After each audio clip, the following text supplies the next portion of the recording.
Hey Jaybirds, hi, it's me, the Jabin here, and welcome to my show On the Couch with the Jabin. And I'm really excited because this is just going to be a quick update video of what's been going on and why I have been gone from YouTube for a month or so. So let's go ahead and get started. Basically, I've been gone for quite some time. Not too long, it's only been a month. But anyways, I'm not going to go more than that. I will give you my reason of why I've been taking a break for a while, which we will get to that later on. But quickly, I will explain to you what are the next plans that God has put in my heart to do for this month. And so, because I missed February, this is the cover part, the cover song part. What the plan is for this month to catch up for next month is I will have 2 videos being posted this month. One this week and then one at the end of the month. So there's a gap there, and then that's it for that. And another thing for the Jabin Sings is I do have a song that I wrote, and I'm going to be getting some of my friends together to help me compose the song musically, and then I will post it and here on YouTube, and also post it on Facebook and every social media. And then I'm also gonna be asking my brother for help on the Bandcamp thing. Sign up for that and post my music MP3 of that on Bandcamp. And so more information will come out the more I get working on this project. And yeah, so I'm gonna have my first single out. Yay! I don't know exactly when that will happen, but hopefully before July. So yeah, but I will keep you guys posted on that, and it's gonna happen, and I'm hoping before July. So I'm gonna let you guys know about that later on. Okay, so another thing is for On the Couch with the Jabin, that is still happening. This is the first On the Couch with the Jabin video ever posted for this month. So, yay! Okay, so we're still on track. I'm still here. I'm still alive. I'm still doing well. We're still gonna keep doing this. The Jabin is not gone, and it will never be gone until the world ends. So, there you have it. So we're still here. We're still kicking it.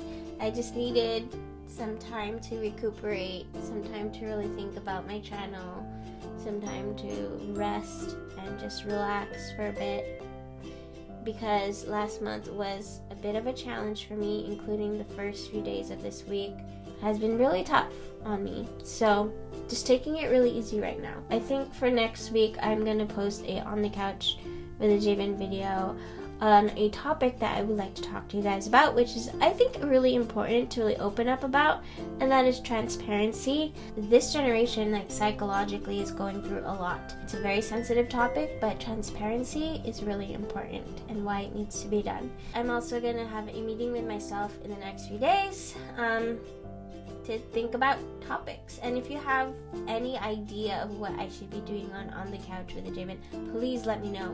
I would love that so much. But yeah, so there's that. And I think that's about it for that. So I would love to do challenges. Like, come on, we should do challenges on the Couch. Come on, have some fun. Okay, so now we're gonna get to reasons why I've been gone, and here it is. So, this might be a little hard, I might cry, but I hope I don't. But, as most of you know, I did have a procedure done last month, which was a liver biopsy, and that's like the closest thing I've ever had done close to surgery. Like, I've never had surgery before, and you guys know this, and this is like the closest thing, right?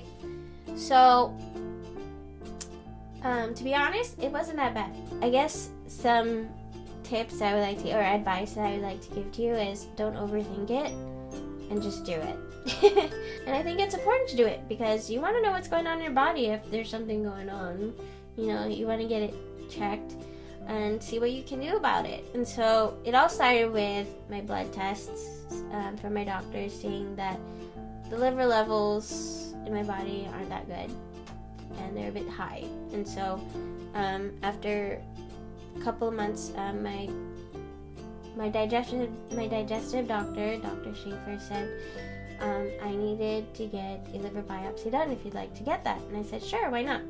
And then I searched liver biopsy and I got a little scared. But with the medical technology that's happening now and all the upgrades, I would thank God for that. There's no incision that needs to happen, which is good, and it's all through a needle, actually. So the actual prepping for it took longer than the actual procedure. The procedure actually took less than 10 minutes. I would have to say less than 10 minutes. But the prepping took more than that. So first, they hook you up to the machine. They give you the oxygen thing. You know that tube that goes into your nose. Yeah. They give you oxygen. And then they give you IV. They prep you for that. And like I said in another video that I did, remember the colonoscopy when they put the IV? Inhale and then exhale slowly. And you really don't feel any pain when you do that. Because when you take your mind off it, it's really nothing. And then they give you like sedation medicine or sedation drugs. And basically, you don't sleep. It just makes you all like loopy and high. No, not high. I'm just kidding. But loopy. So you're gonna feel like really dizzy and stuff, but that's just about it. And so you're awake the whole time, and you can consciously like do stuff awake. And I find it that when the nurse is there, when she says to squeeze that hand as hard as you can, it helps. And then, so what they do is they turn you on to your left side, because they do it on your right side, and then because that's where the liver is. And then they also have an ultrasound too, so they know where to insert and where the liver is. And then they put on this numbing stuff. I forget what it's called, but it's similar to Novocaine that the dentist give you when they put on your gums. Similar to that, but for your body. So the surface is numb as they put in the needle. But below that, that's a different story. So you're gonna feel a bit of a pressure. You're gonna feel some pain, and when they insert in that needle, the same process you have to take is breathe in and breathe out, and that does help along with squeezing the nurse's hand, who's there with you. And as they were doing that, I heard like this cranking sound, which is them actually taking samples of my liver, and that's about it. And then they're done. They pull out the needle, and then they put on a bandage, and that's it. That's all that happens. And then after that, you're all done and set. And then they take off all the stuff and get you prepped up for the recovery room. They take you to the recovery room, and when you're in the recovery room, you have to wait there for about 4 hours. And then when you leave, you can actually eat anything you want. Yeah, it's that. Or even during, like, in the recovery room, you can eat whatever you want. That's your reward for doing that. So that's what I did, and so it's really not that bad. I didn't think of anything of it. So,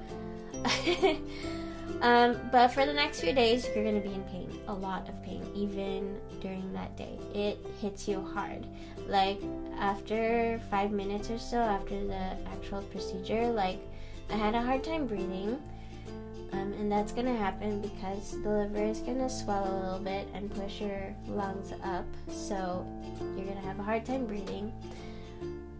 And then the pain starts to kick in, and it's like being punched, like ferociously, continuously. And someone punches you, and you just can't breathe, and there's this pain, and it hurts to breathe, and it sucks. Like, it's like unimaginable pain that I've ever been through. And so for the next few days, take a lot of rest. Make sure you don't drive for the next few days. Really just take it easy, rest a lot, stay in bed the first day and the second day. Or just like sit down and watch some TV or something like that.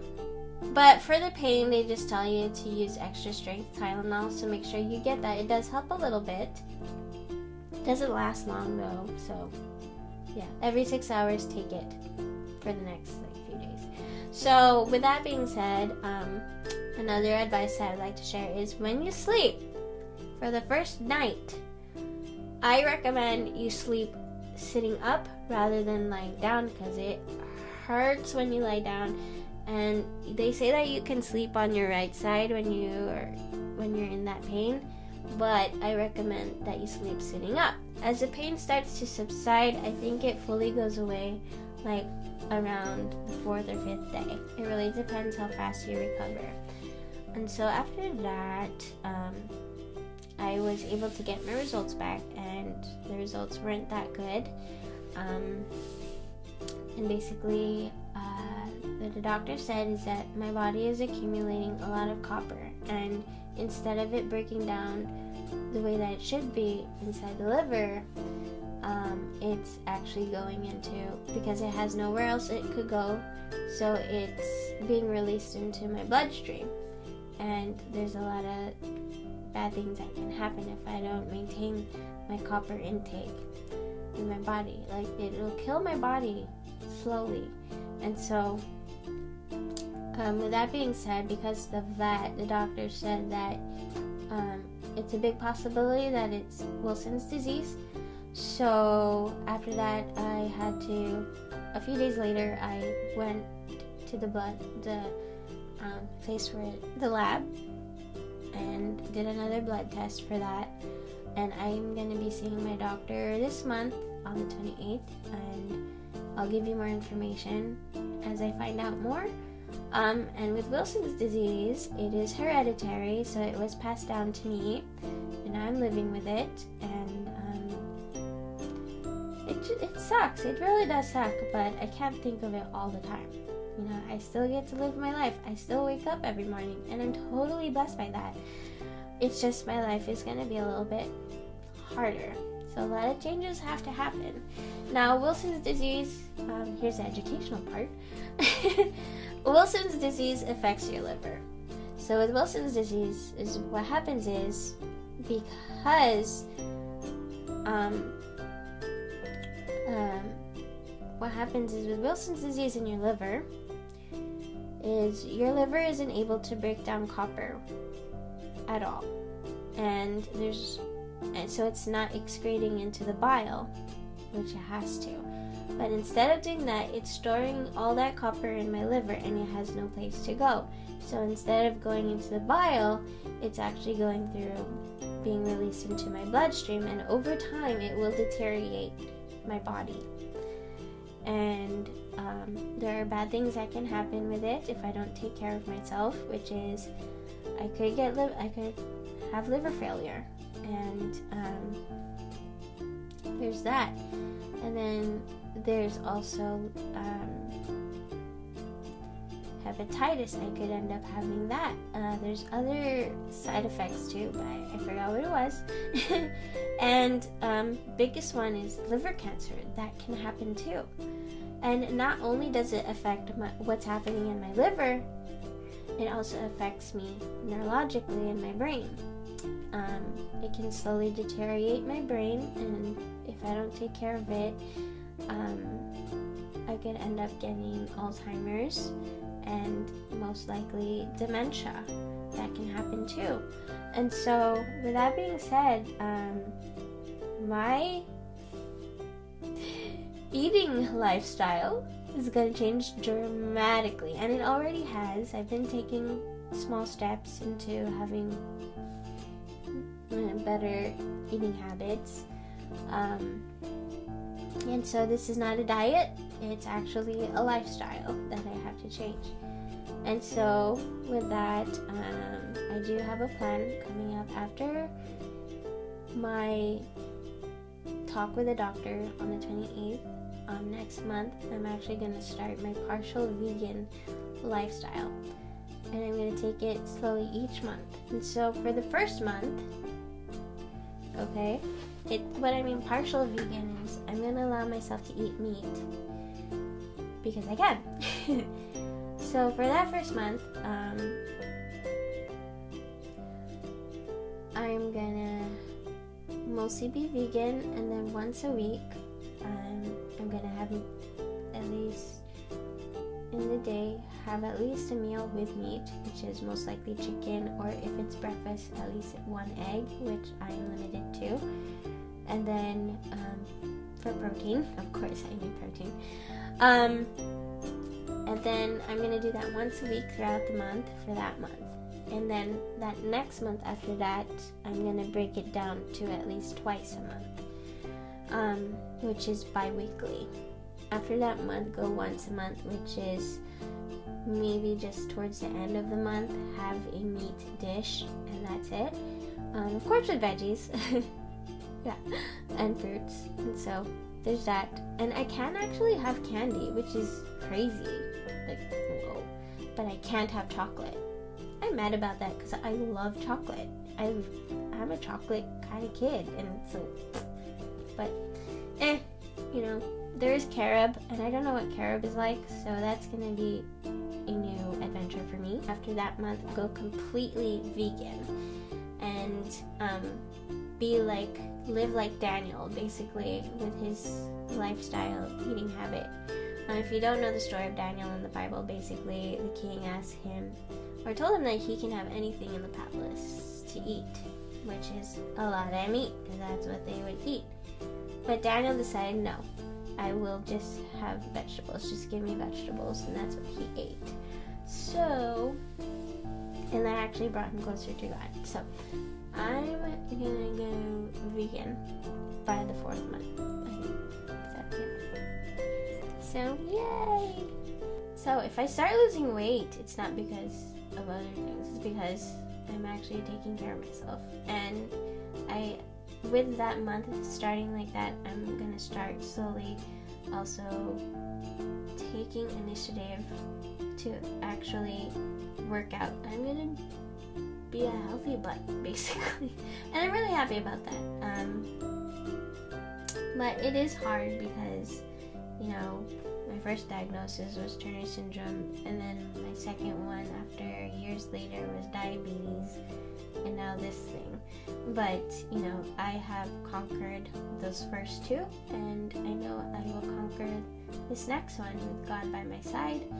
And actually, the more I think about it, like, I'm kind of happy that I do have Turner syndrome, knowing that this Wilson's disease is hereditary, that knowing that I could actually pass this down to my next kid, and I wouldn't want that. And so, with that being said, I'm actually blessed with Turner syndrome because of that. I hope this video really does help you with anything that you're going through, whether it be cancer or some other things, or if a significant other is going through dementia, or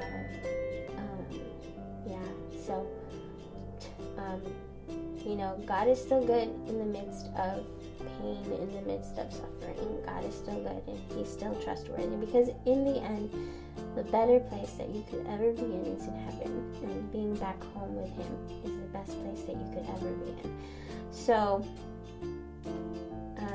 I needed time to really just cry it out with my friends, and I'm good now, and so I'm really excited. Can't wait to see what these changes will do to my life, and it just makes me push myself even harder now. So I'm gonna be fit, and I'm gonna be healthy. I already do look kind of healthy, but it's just the inside of me is not. And pray for me, because consistency is key, and I pray that I will be consistent with this, with everything that I'm going to be changing. So yeah, just pray for that, and I know I'm good. I know I can do this with God by my side, because He will never leave me. He will never forsake me. And I love that verse so much, Deuteronomy 31:6. So there's nothing in this world that can break me ever, because I have God in my life. And yeah, thank you guys so much for watching this. I hope this video does help. Alright, Japers, so that's all I have for you guys for today, and I hope you enjoyed this video. And if you did, go ahead and thumbs up this video, because that would help me out a lot. And don't forget to comment, like, and subscribe to my channel. And new episodes of On the Couch with the Jabin will be posted either Wednesdays or Fridays, depending. And you can also follow me on Facebook, Instagram, and Snapchat. So Jaybirds, what time is it? It's time to fly away. It's time to fly away. I'll see you guys next time. God bless, and remember, love God, love people. Bye!